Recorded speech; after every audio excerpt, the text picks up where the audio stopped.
What's up mga kababayan? News That Matters here. Dito sa video natin ngayon ay ating panonoorin o pakikinggan si Madam Maharlika. Inulan na naman ng pambabatikos, no? Itong si Vice President Sara Duterte sa kanyang sinabi sa bagong sekretarya ng Departamento ng Edukasyon na si Seaksani Angara, no? Na welcome to the chaos. Paano ba naman kasi alam mismo ng ating Vice Presidente kung gaano kagulo at kabudol ang nangyayari sa loob ng administrasyon. Lalo na pagdating sa usapin ng smuggling, pulboronic, mga nangyayaring kidnapping at iba pa, talaga nga namang masasabi mo na chaos ang administrasyon ngayon. Pero bago lahat mga kababayan, huwag niyo po sana kalimutan mag-like at subscribe para updated ka sa mga uploads ko araw-araw. At yun na nga no mga kababayan, sa ating Vice Presidente rin ang galing na hindi na siya magiging kabahagi no, ng kabinete ni BBM. Bagkus magfo-focus na lang siya sa mga ibang bagay o bahagi ng ating gobyerno na kaysa nga naman makipangplastikan sa mga naninira sa kanya na pulahan. Nawika ng taong bayan na tama lamang yon at huwag papayag na apakapakan ang pagkatao ng mga Duterte. Kung kaya naman hindi ko na patatagalin pa, heto na ang buong video. Kaya naman, tama si Inday nung winelcome niya si Sani Angara at tinurn over niya ang Department of Education, pamumuno, at sinabi niya, welcome to the chaos. Talaga to si Inday, ang dami talaga. Daming hanash. Okay? So ngayon, mga palangga, yan. Sabi ni Inday doon, welcome to the chaos. Okay? Chaos talaga. Okay? Magulo talaga, hindi lang sa DepEd, kundi yung inyong mga pamumuhay, sa Pilipinas. Pamumuhay ngayon. Lumabas ka sa Correct. kanto, makikita mo, kapitbahay mo, palitan na lang ng pulburon, di ba? Ganun na lang, kasi wala na eh. Wala kasing leader na may kamay na bakal or talagang willpower to eradicate this pulboronic. Paano niya gagawin yan? Favorite niya yan. Gusto niya ba ng video? Naku po. Gusto niya ba ng video? But anyway, mga hitad. Ngayon, kaya naman, bumulusok talaga ang trust rating ni Bangag. Sabi nga ni Tariray, chaos talaga ang Marcos admin. Okay? Truly. Chaos talaga ang Marcos admin. Hindi niyo pa ba nakikita? Ang bigas na tag-20, asan na? Asan na? O, yun na lang.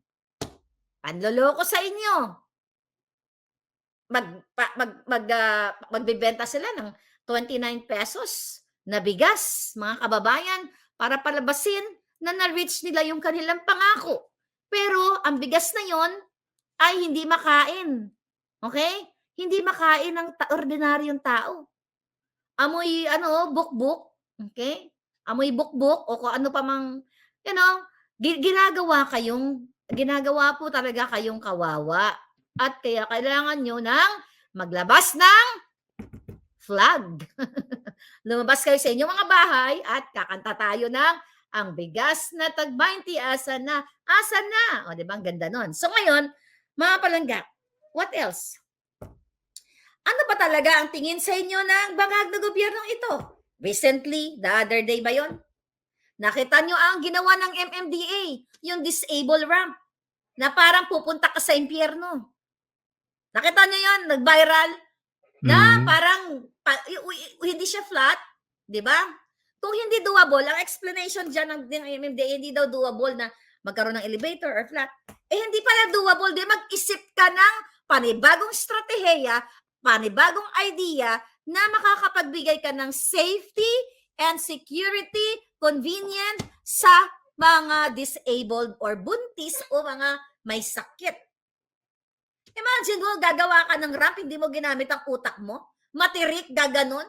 Kumbaga, imbis na maidugtungan ang buhay nitong ating mga PWD at yung mga patatanda natin.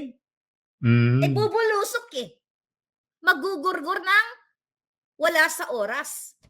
Hindi ka pwedeng magsabi, MMDA, ayan, ngumingiwi din. Katulad ni Kuting. Para mga kambing, mga jutang ginimes. Galit ka sa akin dahil pinklawan ka? Okay? Para tayo na biktima. Or galit ka sa akin dahil bulag ka pa rin? Tanungin kita, ikaw, Pilipino na nakarinig sa akin.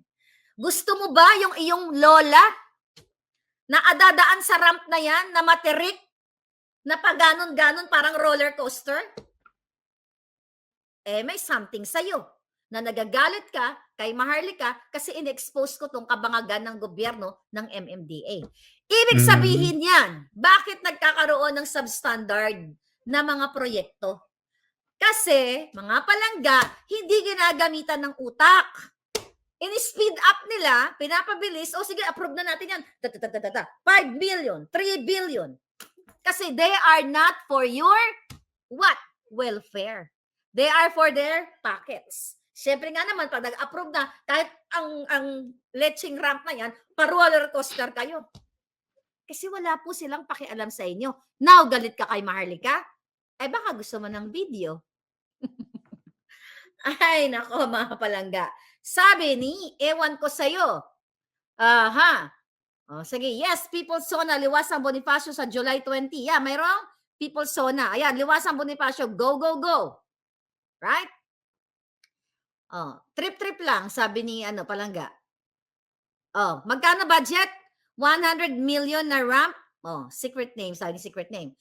Yun ang sinasabi ko sa inyo. Magagalit kayo sa akin dahil yung ngangabels ko ayaw tumigil. Dapat magalit kayo sa gobyerno na binibigyan kayo ng ramp na parang roller coaster. Bibigyan kayo ng mga pictures dyan sa tourism na kunyari, this is from the Philippines. Yung pala, somewhere in Thailand, somewhere in Zurich, somewhere in, hindi Pilipinas. Imagine mo, ang ginagamit nilang stock photo or footage, hindi talaga galing sa Pilipinas. Napakatamad ng gobyerno ito na marami ka pa sana pwedeng bigyan na trabaho in terms of photography, di ba? Pag pumunta sila doon sa mga lugar na yon para i-promote ang ating bayan. Pero tamad sila. Bakit? Madali nga naman bumili ng stock footage for $35. Magpapamember ka lang doon sa site na yon, $35 a month. Then, pwede mong sabihin, dyan sa budget, 35 million yan, yung gastos ng mga photo na yan, kinuha namin sa ganito, sa ganyan, sa lugar ng Pilipinas. Imagine mo, dadagdagan lang ng zero. $35 a month, yung subscription doon sa mga stock footages website na yon, na kung saan pwede kang bumili, pwede kang gamitin yung mga pictures or photos para kunyari, papalabasin nila na ito ay isang parte ng Pilipinas. So from $35 per month subscription, dadagdagan na ng 00, pwede maging 3.5 million, pwede maging 35 million, pwede maging 350 million, o pwede maging 3.5 billion. But too much na yan. Pero I think 335 million or 350 million, pwede nilang gawin yan. Kasi ganun sila ka bangag. Hindi nila ini-ensure ang safety mo, palangga. Ang kinabukasan ni lola mo. Paano nila ensure kinabukasan ni lola naton? Abi, sige abi. Mga palangga ko, mga Ilonggo, dira nga gwapa-gwapa katulad nyo. Alright. Shout out dali sa akon nga silent follower na kasing kinis ng Makopa. Palangga, minessage kita, alam mo to kung sino ka. Okay? I appreciate your ano din to itong palangga kong to is very vocal din siya at gorgeous like me. Okay? You know who you are. So, by the way, I'll send you 2 books. Okay, regaluhan kita palangga ha. Kasi love kita palangga. All right? Kaya ka na ng 2 books para ipamahagi mo sa kung gusto mong pamahagian. Good news, mga kababayan. Dumating na po, 'di ba? Parang dumating na mga palangga ang ating books, kaya available na siya. So uunahin ko muna yung first 1,000. Actually, more than 1,000 people ang nag-message sa akin. But I received 532 copies. Okay, so sold out na siya talaga. But still, you can message me. Ngayon, may parating pa na shipment, 'di ba? On the way na, on the way home, on the way here. Ngayon, yung mga naunang nag-message sa akin, ipa-prioritize ko po kayo. Pero eto lang mga kababayan, para hindi na ako mahirapan. Wag niyo akong pahirapan dahil 2 lang kami ni Rolly ang nagdi-distribute. Okay? Email kayo dyan. Okay? Lalo yung mga nasa Amerika. Okay? Email kayo dyan kay Palangga, Maharlika. Maharlika Network at Proton Mail. Put your name, shipping address, phone number. Huwag niyong kakalimutan ang phone number. Kasi ika-copy-paste ko lang yan, mga hitad. Dahil hindi ko kaya yan, 1,000, wala na akong magagawa dyan palangga. Mauubos ang Jora ang oras ng palangga ninyo. O, ayan ang ating email. So, dumating na, kanina, so good news yan. So, yung mga unang nag-message sa akin, kayo ay makakakuha na ng kopyang yan. Alright? Screenshot nyo ang ating email. So, para makita nyo na rin, mabasa nyo na yung mga ebidensya dito. So, ayan na, good news yan ha. Name, shipping address, and phone number. Okay? You will pay sa Amerika, magbabayad kayo through Zelle. Zelle payment or Venmo. Mas easy. Oh, the price. Okay, before anything else, ang presyo po niyan ay finally ay nalaman na natin. So, sagot nyo shipping ha. Okay? Murang-mura na yan. You know, almost the same doon. Ang, ano tawag dito? Ang hardbound is, wait, baka magkamali ako.